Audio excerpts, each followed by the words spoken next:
How would you describe God, source, creator?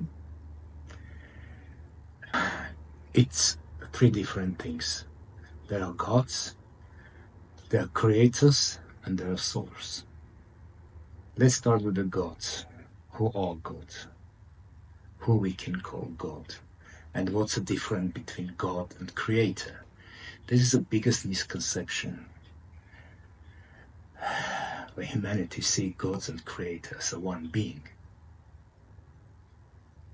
If you look around this room, the furniture, this desk, the chair I'm sitting on, bookshelf behind me.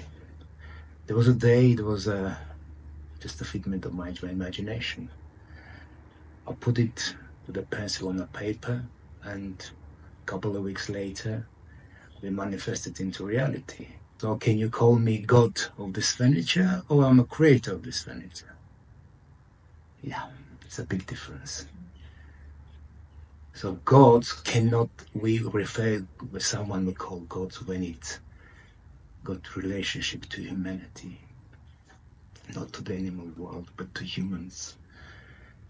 So to cut long story short, are gods created by humans. Those souls who are once visited our reality and give us most profound knowledge, something which we never encountered before, and most of us came together and say, yeah, this is the ultimate truth. We accept this knowledge, and we took that knowledge as something which we received from higher dimensional beings. We elevating those beings to the level of gods. By praying, we're supplying them with the energy. By worshipping them, we're supplying them with the energy. And more energy you send, more you mention them in your prayers, bigger they become. Today, biggest non-physical reality attached to planet Earth is a Christian reality, and the Christ in charge of that reality, because majority of worshippers or believers are Christians on the planet Earth. Second biggest is Islam. But Islam doesn't have a one particular person in charge of that egregor, what we call collective consciousness. They're various. I saw three. Sometimes they're rotating. New spiritual leaders stepping in. But the Christ reality, from the time it was created, he is constantly in charge of that reality. But it's hierarchical reality. It goes start from him and goes down through the archangel, angelic beings, all who believe in him. Once they cross over, once they die, they awakening up into his world, into his reality, accommodated by his energy, by those who step into your life and welcome you into his reality.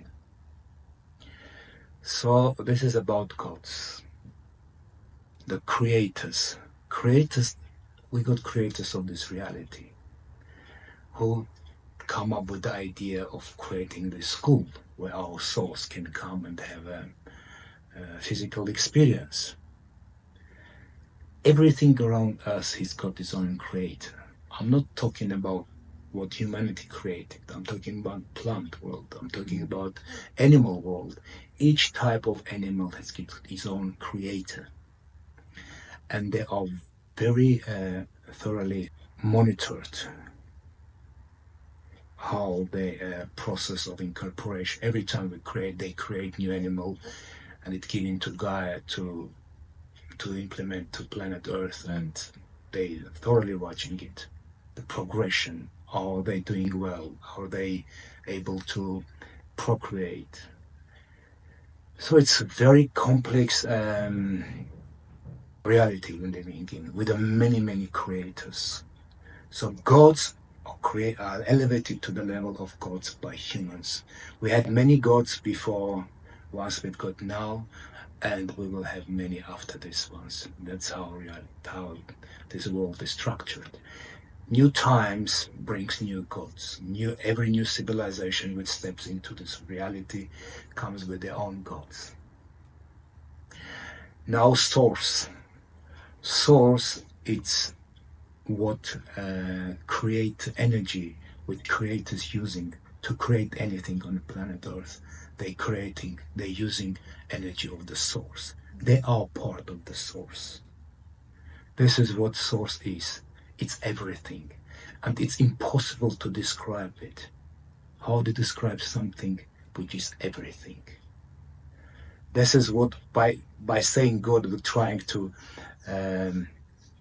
incorporate in that one word everything which beyond this reality, which we know was in charge of. It's not. It's a billions of creators and one humongous source of energy which keeps this universe in existence. We are borrowing that energy to create something, and we are part of that energy. I'm not talking about human beings, I'm talking about our creators, creators of this reality. I'm talking about creators of solar systems and any other system, nebulas, creators of galaxies. They're all using that energy of that source to explain that consciousness of that source is beyond us, because it's everything what is surrounding us and us included. To understand it, you have to step out of it, but you cannot, because we're integral part of that source. So we got gods, we got creators, and we got the source. Why were we ever fragmented from source? This is one of the universal laws. Once you create it, one day you have to become a creator yourself. Same like in human world. Once someone give you life, you have to give life, the opportunity to others. So when our source grows to that size, I'm talking about consciousness and physical size too, because consciousness always occupies space. When it's ready to part of its energy, to separate from itself and to set into a new journey of learning and understanding another realities, the birth of new soul happens. So your source, you can be first baby of your source, or you can be number 1,000 or 2,000. It depends how huge your source is. But most of the time, when the separation happened, that energy goes into the babies, into the young souls, and they're starting the reincarnational cycle. This is how it works on this reality. Your source or your creator are really getting detached from you once while you're going through the process of soul's evolution. We're talking about being baby soul, young soul, energy. Once you're reaching age of the middle and the old souls, then your creator gets connected to you. Then it's interested. It's your higher self. It's interested in your experiences you're having. It's becoming part of you. The older you are, more connected you are. And then when you graduate the school called Earth, the opportunity to join your source will be presented to you, and you will have a choice. Step back into your own creator, or to carry on with your journey to the point when you will be able to create new souls or separate that part of your energy and into another baby soul. But while you're going through this journey, you are always part of your creator. You can separate yourself only when you become sizable to your creator. I'm talking about consciousness and space you can occupy, because every creator got its own creator. It's like those Russian dolls, matryoshkas. Yeah, you mentioned that in your guidebook. Exactly, that's how it works.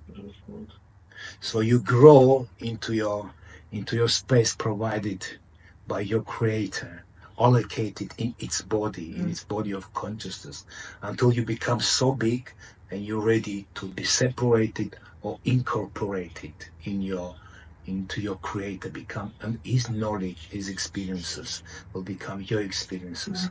Or you can be separated, grow, and to create new souls and to send them to have physical experiences.